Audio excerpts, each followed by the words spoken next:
So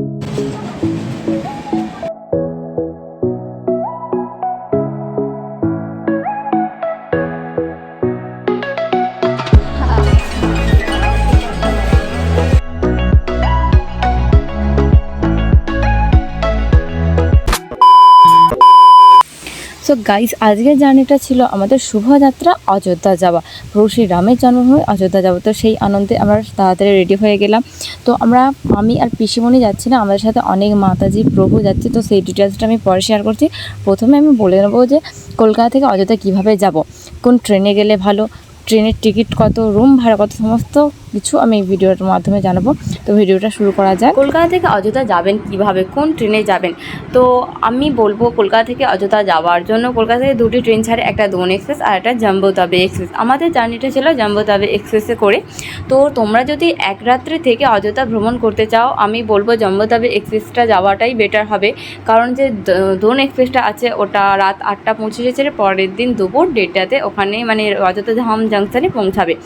তো আমাদের train finally চলে আসছে। তো আমি পরে সব কিছু শেয়ারটা করছি, কখন টিকিট কাটতে হবে, মানে টিকিটের খরচা কত, সবটাই। তো আমরা আগে তাড়াতাড়ি করে ট্রেনে উঠবো, কারণ আমরা প্রভু শ্রী রামের জন্মভূমি অযোধ্যা যাচ্ছি, খুবই খুশি, খুবই এক্সাইটেড। তো তাড়াতাড়ি দেরি না করে আমরা ট্রেনে উঠে পড়বো। তো ফাইনালি সেফলি আমি ট্রেনে উঠে পড়লাম, আর আমাদের কিছুক্ষণের মধ্যেই শোভাযাত্রা শুরু হবে। আমি ভিডিওটা অন করলাম কারণ এখানে দুটো পিসিমণিকে দেখানোর জন্য। দুটো পিসিমণি খুব সুন্দরভাবে গল্প করছিল, তারপর একটু হাই করে দিল, আমি কিছু বললাম না। দেন আমাদের শোভাযাত্রা শুরু হয়ে গেল।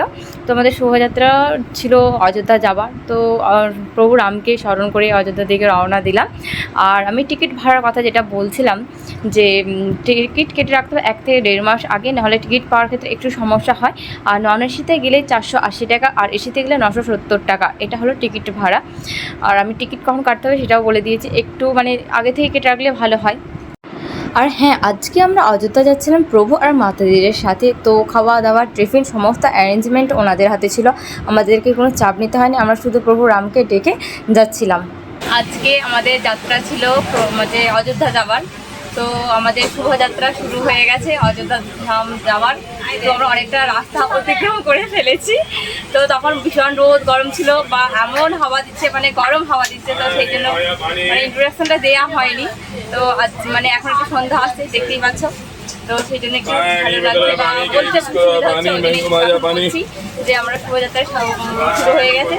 শুধু আমি আর পিসিমণি না, আমাদের সাথে অনেক মাতাজি যাচ্ছে, প্রভু যাচ্ছে। তো সবার সাথে ভীষণ আনন্দ হচ্ছে। তার সাথে সব থেকে ভালো লাগছে যে একটা দাদুর সাথে পরিচয় হয়ে। দাদুটা হচ্ছে এটা। তো দাদু ভীষণ রগর করছে, মজা করছে, ভালো লাগছে। তো আমাদের মানে প্রভুরা আমাদের টিফিন দিয়েছিল সকালে, তারপরে দুপুরে খাবার দিয়েছিল। দুপুরে খাবার ছিল ভাত, নিরামিষ, একটা পটল আলু ছিল, পাপড় দিয়ে একটা নতুন তরকারি ছিল, সেটা আমি ফার্স্ট টাইম খেয়েছি, তো ভালো লাগলো। তারপরে এখন টিফিনের ব্যবস্থা ছিল, টিফিন করলাম, মানে খাওয়া দাওয়া কোনো অসুবিধা হচ্ছে না, সবই ভালো। এবার রাখা যাক কাল সব।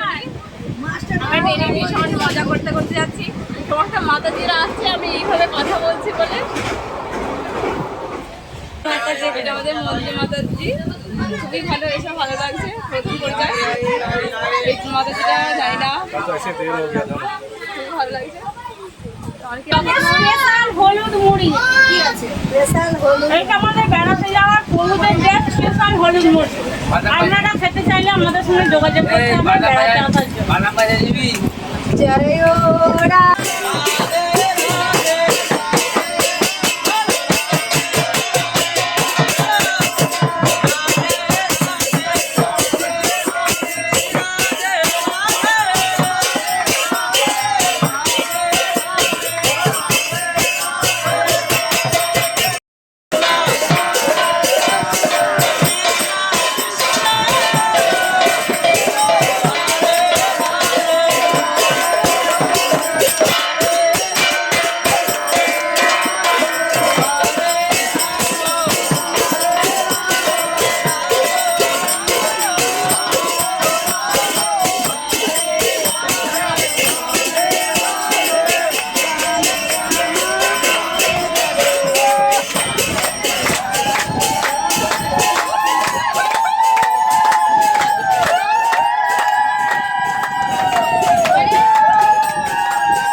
আমরা ট্রেনেতে এইভাবে নানা রকমের মজা করতে করতে পরের দিন পৌঁছে গেলাম প্রভু শ্রী রামের জন্মভূমি অযোধ্যায়।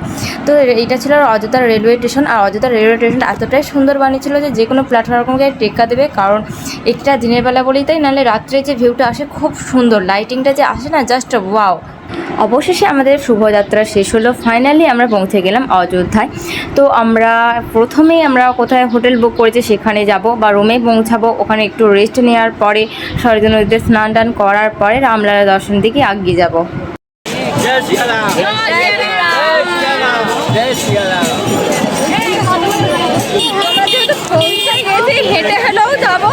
তো আমরা এখানে 5-7 মিনিটের মতো টোটো থেকে আসার পরেই আমরা পৌঁছে গেলাম বৈদ্য ভবনে, যেটা আমাদের হোটেল বুক করা হয়েছিল।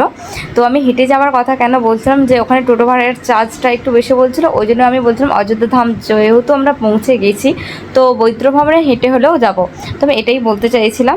তো এটা ছিল আমাদের বৈদ্য ভবন। তো শেষমেশ আমরা রুমে পৌঁছালাম। মাতাজি আর কি বলবো, এসি আছে? হ্যাঁ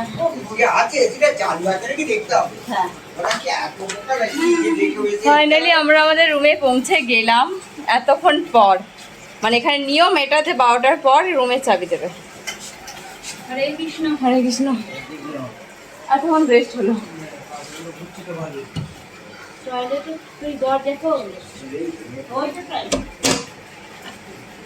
এটা আমাদের ব্যালকনি টাইপের, এখানে শুধু একটা আছে ওইটার কথা বলিনি। ভবনের ভিতরটা আমি একটু দেখাবো, যে এটা আমাদের রুম দেওয়া হয়েছিল। তো রুমগুলো খুবই পরিষ্কার পরিচ্ছন্ন আর ভবনটা খুবই সুন্দর ছিল। তো আমাদের ওখানে কোনো অসুবিধাও হয়নি, যেহেতু এত গরমের মধ্যে রুমের মধ্যে একটু এসির ব্যবস্থা ছিল, নাহলে তো একদমই বাঁচতাম না, আর ভীষণ রোদ গরম ছিল। আমি আয়নার সামনে দাঁড়িয়ে একটু পোজ দিচ্ছিলাম, আর এখানে প্রত্যেকটা হোটেলের রুম ভাড়া স্টার্টিং 500 টাকা করে। আমি একজনকে জিজ্ঞাসা করে জানতে পারলাম, আমি সে মিথ্যা কথা বলবে না। অ্যান্ড দেন আমি ব্যালকনির সামনে গিয়ে একটু দেখছিলাম ভিউটা কেমন আসছে। তো অযোধ্যা যাওয়ার জার্নির ভিডিওটা এখান পর্যন্তই। তো কেমন লাগলো, আশা করি ভালো লাগবে।